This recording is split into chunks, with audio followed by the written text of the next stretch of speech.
Hey friends, how are you today? It's Tuesday and it's time for Cooking with Gail. And we are doing pretty much a one-pot meal, but I'm using a couple of things that may be new to you today. So anyway, we'll wait just a second, see if anybody comes on live to watch me cook. And I hope there will be some folks joining live. If not, you can catch the replay because it'll be right here in our VIP group. Let's see, I see somebody's there. Connie, is that you? I think I see a little picture popped up there. Hey, it is Connie. I hope you're doing good, Connie, you and Ronnie. Think about you all often, and I'm looking forward to hopefully seeing you guys at the farmers market soon in Sevierville. First weekend of May we'll be starting. I guess it's not going to be long to wait. But anyway, I think I might have a couple other people joining in. I'm reverting back to my phone. I had a special thing called the Facebook portal that I used and it would zoom in and stuff and follow me around the kitchen. Well, guess what? Facebook portal no longer goes on to Facebook. So, imagine that. But anyway, so we're back old school using the phone again, but I hope y'all be able to see okay. I'll try to show you. Hi, Kelly. Kelly Massey, one of my team members. Good to see you out there, girl. I hope you're doing well. Love to talk to you sometime soon. But anyway, let's get started cooking because we've got something here that I'm really excited about having for dinner. How many of you growing up, or maybe you still make it, how many of you used to eat sloppy joes? I know Mom used to make those for us and we just loved it. But it probably wasn't maybe the best thing for us. And I know we had a lot of manwiches. We have manwich. You can buy that sauce to pour in. I don't know what's in the manwich sauce, but we're going to kind of make this from scratch. And you've got a couple options. You can either serve this with, on bun, like we used to eat the sloppy joes. You can serve it with mashed potatoes. You can also serve it tonight. We're going to have some polenta. And I don't know if you guys know what polenta is. It's kind of like corn grits. I guess that's exactly what it is. And I have cooked up, I've already got our grits cooked, and we're going to add some cheese to them, but I've used our new multi-cooker back here. It's our latest thing, very similar to the quick cooker that we used to have, only this does a lot more things. But I just used the regular setting, pressure setting, put my grits in. They come dry in a bag. Now you can buy instant polenta. It comes like in a roll and it's already been cooked some, but this was just the regular instant corn grits. It's also known as polenta. And just add some water and a little bit of salt in there and pressure cooked it for about 10 minutes. And they're done. What's so great about this, if you're not ready to serve, it goes to the warm setting. And so that's where it is right now. And it'll be waiting on me to add the cheese here in just a little bit. So anyway, let's get started with our sloppy joe. So I'm going to go ahead and turn on the flame and we'll get this skillet heating up. And I'm going to add a little bit of oil. And some of you may have seen this new product last week. This is our new oil. You can use it for oil or vinegar. I only have one, so I'm using mine for oil right now, but I may get another one to put vinegar in. But you can actually squeeze this and it pumps some oil up. It's supposed to be about a teaspoon at a time that comes up into the top of the dispenser, and then you just pour that amount out. So it's an easy way to measure your oil. And I'm starting out here with about a tablespoon of oil. We're going to let that heat up. And now this recipe, to make it super healthy, calls for ground turkey.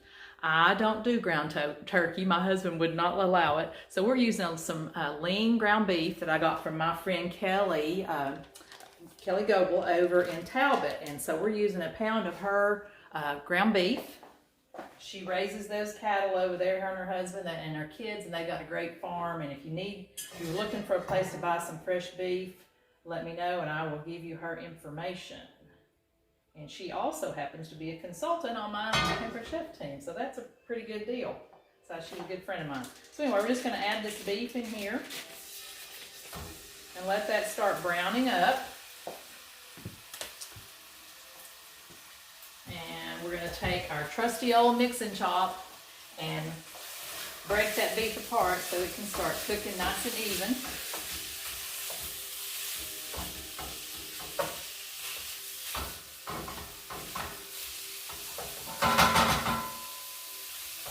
And we'll just let that cook for a second. And while that's doing its thing, I'm going to finish grating up a carrot. We're going to add some hidden vegetables in here. So if you got kids eating this, or if you're trying to get more veggies in your diet, this is going to work for you. I know that's what I'm doing.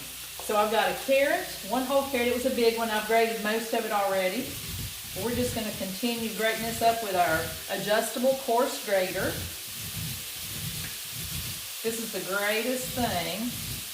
I made a carrot cake a couple weeks ago for my good friend who was having a birthday. And I used this same grater to grate up the carrots for the cake. And it grates them up nice and fine. You can see that. I hope you can see. Let me show it up here close.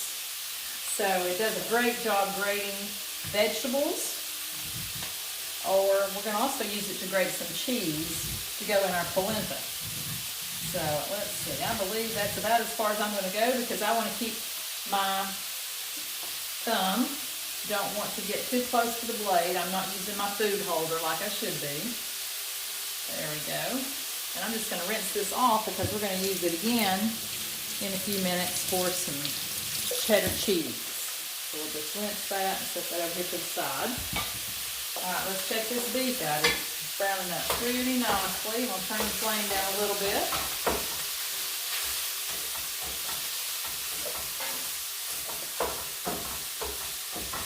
I love this mix and chop. There's no better way to do your ground meat. Keep it from all getting all burnt up than to use this mix and chop. And I'm just gonna, let's see, I need to get in here and rake some of that out. Sometimes it wants to clump there on the end. All you do is take a little spatula or something and just, it pops it right off there. Now, we're gonna go ahead and I'm gonna be adding my veggies into this little bowl. So I'm gonna go ahead and add the carrots in. And then we're going to chop up some green bell pepper and some onion, of course, to give it some flavor. And if you have family members that don't like peppers or onions, this tool, our manual food processor, chops it up nice and fine, and they will not even know that it's in there. They'll just taste something that tastes wonderful. So I've already got my bell peppers seeded and chunked up in there. So I'm going to give this a chop. And if you like bigger pieces in there, you can. Or if you want to chop it up, that looks about right for me. If you want to chop it up really small so that your kids don't know that it's in there, that's a good idea too. Let me grab my spatula over here. Sorry about that. So we got our bell pepper. Mix that in with our carrots. And then we've got it's a pretty good size onion, medium size to large onion. And we've already got that ready to go. We're just going to chop it up into some chunks and put it right in. Let's keep that meat going. You know, I fell in love with this manual food processor many years ago when it first came out because it's such a quick and easy way to chop your onions. No tears. No tears when you chop the onions with this tool. So I'm going to put about half of that or so in there, and then I'll add the rest in.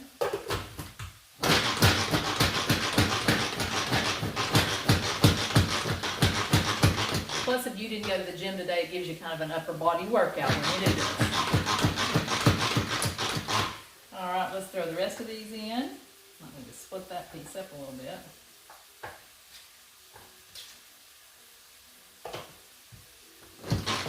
And we're going to have that onion nice and chopped.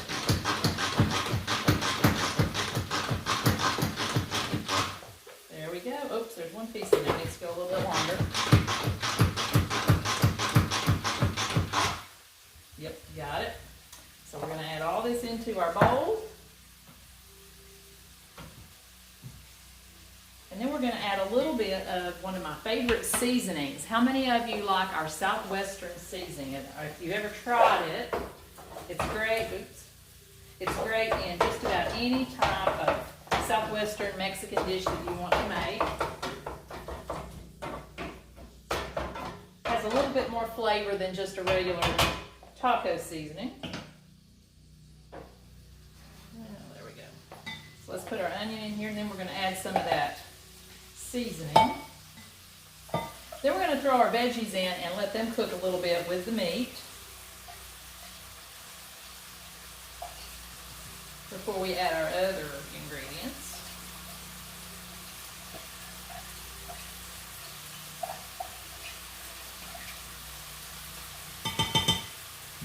so onion is in. Then that little processor is so easy to clean up. The blade and the bottom cup just goes right into your dishwasher.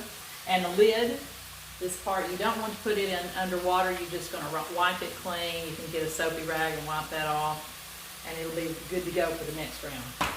All right, so now we're going to stir this up. I'm going to also add 2 good-sized cloves of garlic, fresh garlic today. We press that with our garlic press.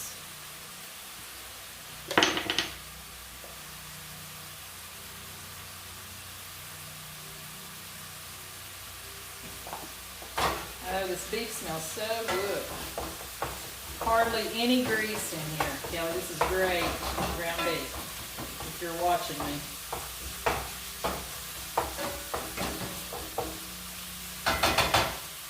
Let me double check my recipe here.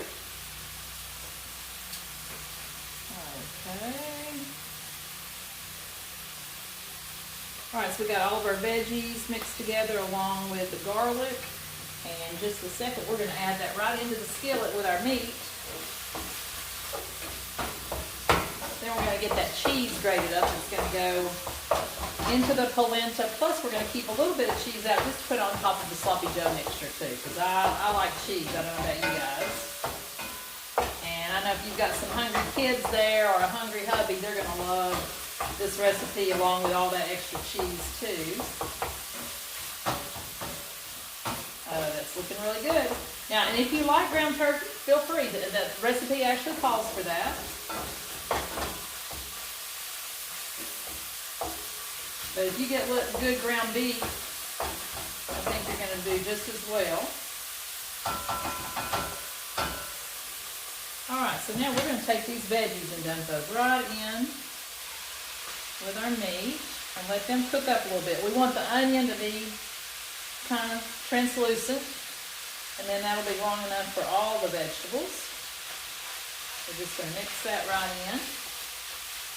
So see, you can hide veggies in whatever you're cooking. If you get them diced up or shredded up fine enough, the kiddos don't know that the veggies are in there. So we're just going to stir this around, let it cook for probably 2 or 3 minutes. Long enough for me to get the cheese out.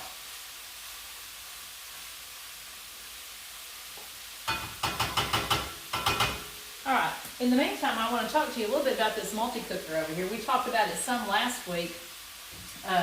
It does have that special new type of cooking, or it's new to me anyway, called sous vide. It's a French type of cooking where you cook something like your meats in a plastic bag in hot water, and it comes to the perfect temperature. You can do your steak, you can do your chicken, pork chops, whatever. Brings it up to the perfect temperature that you set, and then it will hold it there for like 2 to 4 hours, ever how long you set your timer to be. So anyway, this our polenta that we've been cooking in here is ready, and I'm just going to do a quick release of the steam.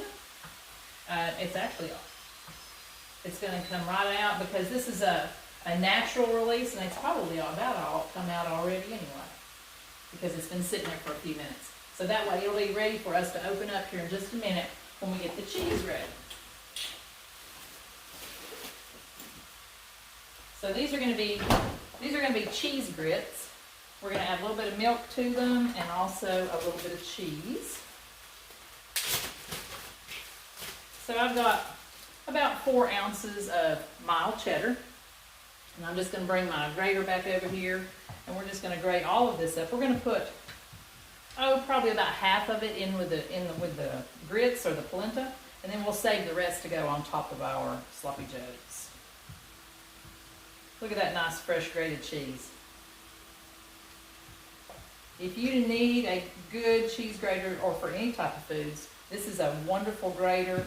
I use it mostly for cheese because I love to buy block cheese. It's so much better, tastes so much better, melts better when you're putting it in a dish, and it stays fresh a lot longer.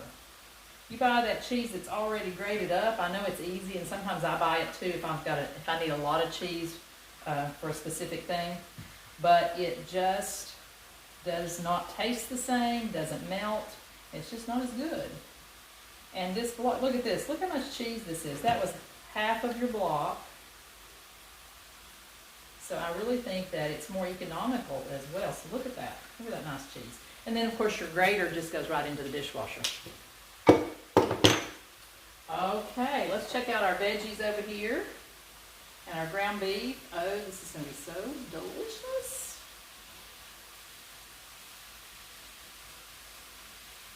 We're going to let it cook just a couple more minutes. And then we have a few other ingredients to turn this into a sloppy Joe mixture.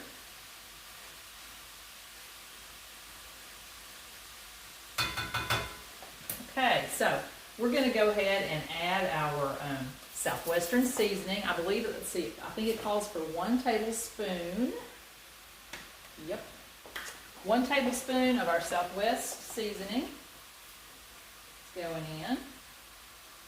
And in case you didn't know this, if you have some of our seasonings, you can use the lid, and that's about a tablespoon. So that's a good, quick way to measure.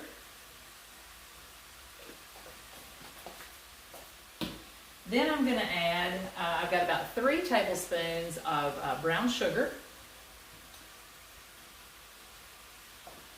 I have 2 tablespoons of apple cider vinegar that's going in.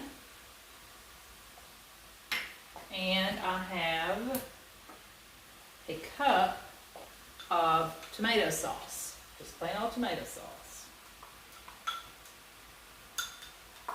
So we're making our own sloppy Joe sauce, basically. We know exactly what's in this. No chemicals or any hidden preservatives that we know about.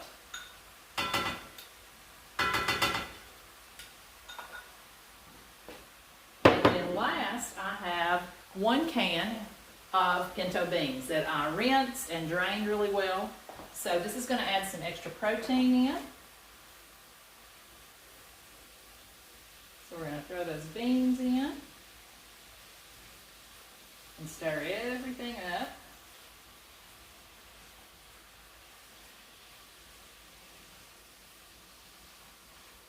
And I'm going to add just a little bit of water, I believe, to this. I need just a tiny bit of water. So let's rinse out our tomato sauce. There we go. And we're going to turn this down on low and just let it simmer for a couple of minutes while we get our grits ready. What do you think? It's looking pretty good. It's gotten a little bit chillier today here in East Tennessee where I live, and you know, I think it's a good night to have some sloppy joes. Kind of looks like chili with the beans in here. So this was a new way to make sloppy joes. All right, so we are going to open up our, see, I've got everything over here. We're going to open up our multi-cooker, and let's see, I'm going to try to bring it a little closer for you guys so you can actually see the inside when we open it up. So let me move some of my tools. And we're just going to pull it right over here.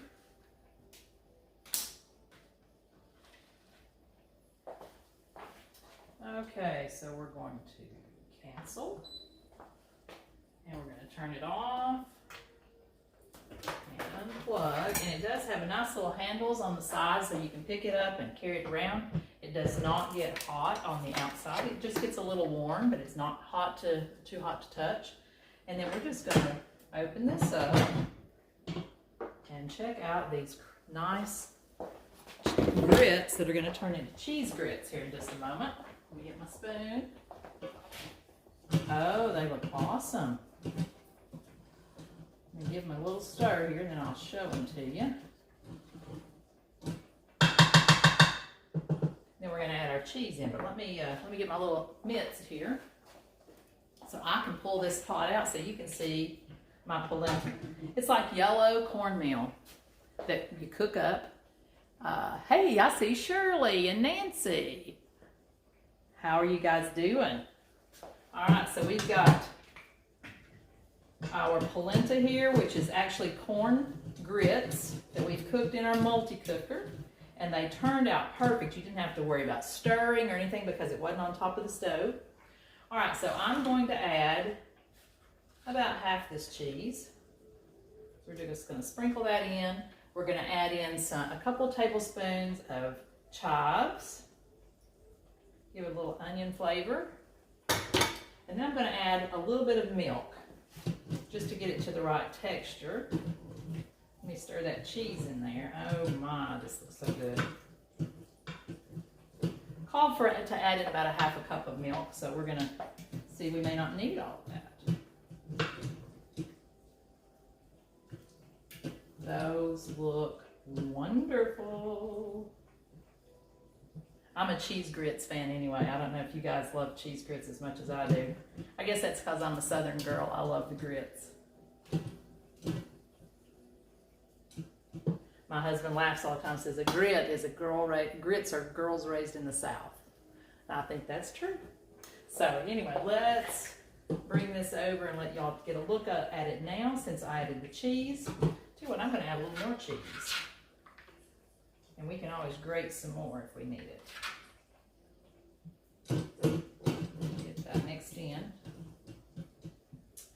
And here we go. You guys can see inside. Looks pretty yummy.